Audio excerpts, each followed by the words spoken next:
The Kevin News. Let's work together to 1 minute of Mamam Kwai. The Kevin News. The Kevin News. If it matters to you, it matters to us.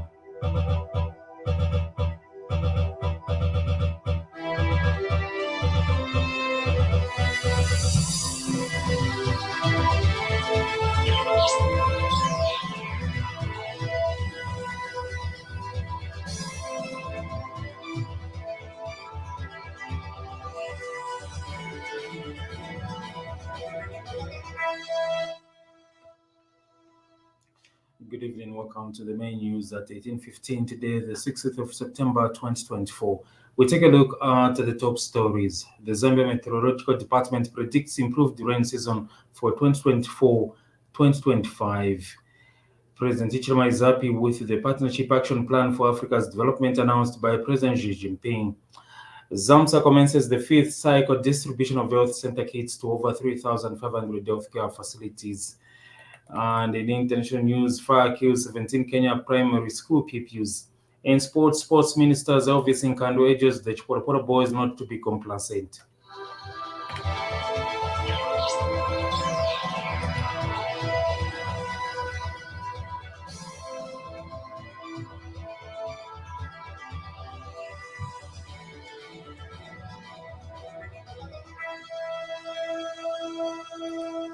The Kevin News. If it matters to you, it matters to us. To read the news, I'm Jack Mapembulo. And now the news in detail. The Zambia Meteorological Department has predicted an improved rain season for 2024-2025 compared to last season. The Green Economy and Environment Minister Mike Mposha says the 2024-2025 rain season will be characterized by normal to above normal rainfall across most parts of the country. Speaking during the launch of the 2024-2025 rainfall forecast, Mr. Mposha, however, noted that there will be periodical heavy rainfall and potential flooding in flood-prone areas. He added that the northeastern of Zambia may receive normal to below normal rainfall, while the onset of rains is expected to begin in October. President Hakainde Hichilema says he is happy with the Partnership Action Plan for Africa's Development announced by President Xi Jinping. President Hichilema says Zambia is happy that most of the issues in the plan are in line with the aspirations of his government's development agenda. He says some of the issues are also related to what the two countries agreed during his state visit to China. He says the access to market offer will give Zambia and other countries a market for goods in China. The president says his team has started work to identify specific projects and programs for collaboration with China. The head of state was speaking today in Beijing when he met Chinese Minister of International Development, Liu Zhixiangshou. The Zambia Medicines and Medical Supplies Agency, ZAMSA, has started the fifth cycle distribution of health center kits to over 3,500 healthcare facilities across the country. The agency has effectively shipped 7,000 health center kits from the ZAMSA central warehouse to all the 7 regional hubs, where the last mile distribution is currently ongoing. ZAMSA Senior Corporate Communications Officer Enoch Lusoke says the kits are part of a larger consignment of 42,250 kits procured by the Zambian government. He says the consignment is aimed at strengthening the provision of primary healthcare services. Mr. Lusoke says the distribution of the kits is expected to take 3 weeks and is being conducted simultaneously with routine deliveries of bulk assorted essential medicines and medical supplies to level 1 general, tertiary, and specialized hospitals. Now, government is concerned over the low utilization of the Constituency Development Fund, CDF, which has been made available to the public to enable them to contribute to economic growth. Minister of Local Government and Rural Development Permanent Secretary for Technical Services, Nicholas Perry, said CDF absorption in some constituencies is still very low, with some constituencies recording 0% consumption. He says it is concerning to see the difference between the highest consumption rates standing at 98%, while the lowest being currently at 0%. Mr. Perry said this during the Alliance Procurement and Capacity Building Training for Local Authorities. Minister of Information and Media Permanent Secretary Thabo Kawana has assured government's unwavering support towards initiatives that will secure long-term sustainability of the media in the country. Mr. Kawana says the media is a strategic partner to government in its mission to advance democracy and the development agenda in the country. Mr. Kawana, however, said government is fully aware of the difficulties that various media houses face that threaten its survival. He stated that due to financial constraints, some media houses are vulnerable to external pressures that lead them to fall prey to manipulation by unscrupulous politicians. And Vice Chairperson for Media Liaison Committee in Zambia, Felicitas Chipako, said the media has for a long time faced financial constraints that affects its operations. Ms. Chipako added that the media support being provided will foster dialogue that will lead to generation of solutions in the country. The Economic Association of Zambia, EAZ, has raised concerns about the exorbitant lending rates offered by financial institutions in the country, which are averaging around 30%, stating that they are severely impeding the growth of startups and adversely impacting the national GDP. Speaking in an interview with the Zambia Business Times, EAZ National Secretary Dr. Obi Mainza said these high lending rates are detrimental to businesses, both established and burgeoning, as they struggle to contend with the already challenging economic climate. He stressed the importance of mitigating the exploitation of borrowers, advocating for a more supportive financial environment for businesses in Zambia. Dr. Mainza also urged for the involvement of donors to counteract the domination but the first high interest rates of about 28% of commercial financial players and to provide much needed capital and resources for business startups and existing enterprises. The Zambia Institute of Chartered Accountants, ZICA, has called for swift action from government and relevant stakeholders to stabilize the power supply as it could help preserve jobs and support the informal sector, which is vital for the economy.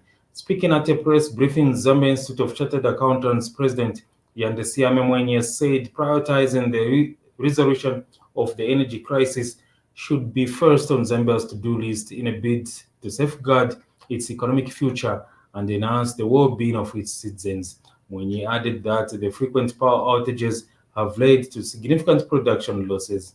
Mwenye added that small and medium enterprises, SMEs, which employ around 60% of the workforce, is facing increased operational costs due to the need for alternative power sources.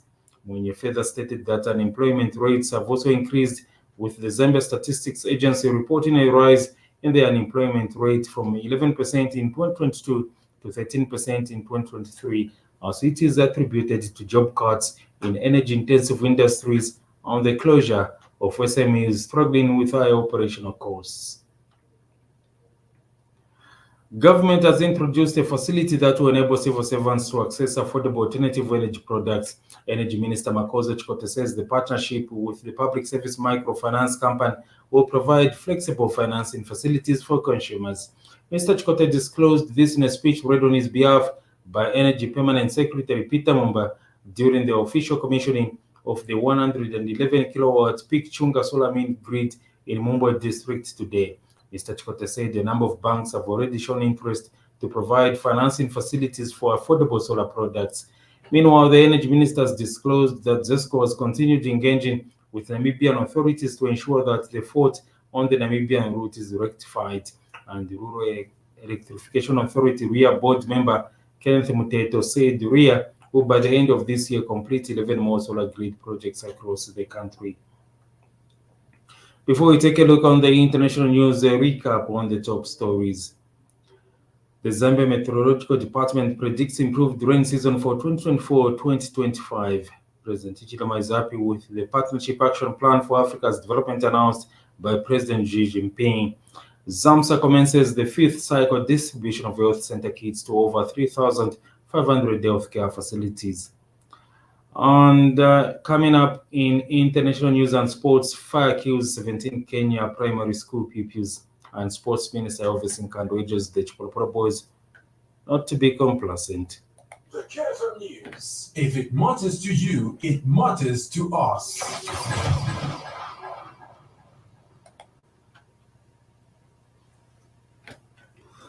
17 pupils have died after a dormitory at a boarding school in central Kenya caught fire on Thursday night, the Minister of Education has said. There were fears the death toll could rise on Friday morning, with 14 other children taken to hospital with injuries. More than 150 pupils were in the dormitory when it caught fire at around midnight local time. The school caters for children aged between 5 and 12. The cause of the fire at Hillside Darasha Academy in Nyeri County is not yet known. President William Ruto called the fire horrific and devastating and has ordered an investigation. Mr. Ruto has promised to hold to account all those responsible for the incident. A 14-year-old boy and his father have faced court for the first time, charged over the murder of 4 people in a gun attack at the Georgia High School. Court Gray was arrested shortly after the shooting on Wednesday at his school, Appalachia High School in Winder near Atlanta. He first caught in person on Friday, his hands and ankles shackled to face 4 counts of his first-degree murder. The judge clarified that he would not face execution after first stating the maximum penalty was death. His father, Colin Gray, 54, is charged with second-degree murder, manslaughter, and child cruelty, the most severe charges against a parent over a U.S. school shooting. And now we get to the world of sport. Sports Minister Elvis Nkandwe has urged the Chipolopolo not to be complacent in the AFCON Group G opening match today. Nkandwe says the team should reflect on their previous performance with a positive momentum in tonight's match. Nkandwe further says it is important for the Chipolopolo to obtain maximum points to create possibilities for the team to qualify for the AFCONs. Meanwhile, the Zambia Football Boys Under-16 team have won 2 matches out of 2 games at the ongoing FIFA Talent Development Scheme TDS tournament. The Ian Bakala coached side beat Morocco 2-1 in their second game. Striker Abel Nirongo bagged the brace for the junior Chipolopolo in the 2-1 win. And Nirongo scored the brace, credited the goals to teamwork.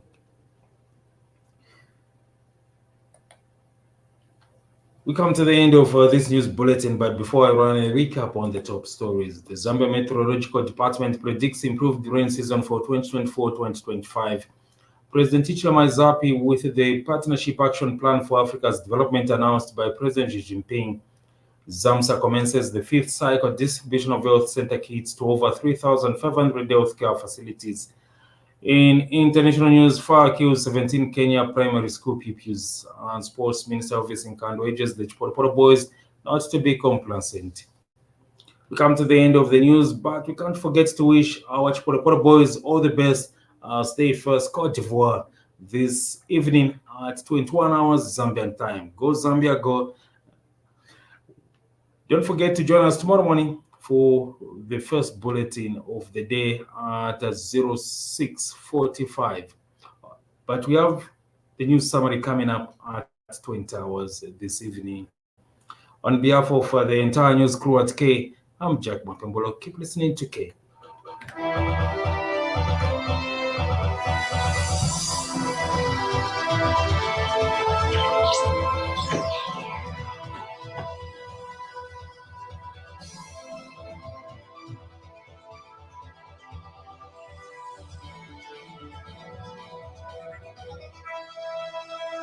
The KFM News.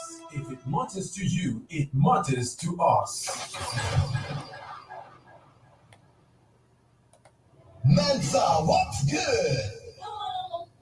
Get ready to take it back to the golden age of hip-hop and R&B.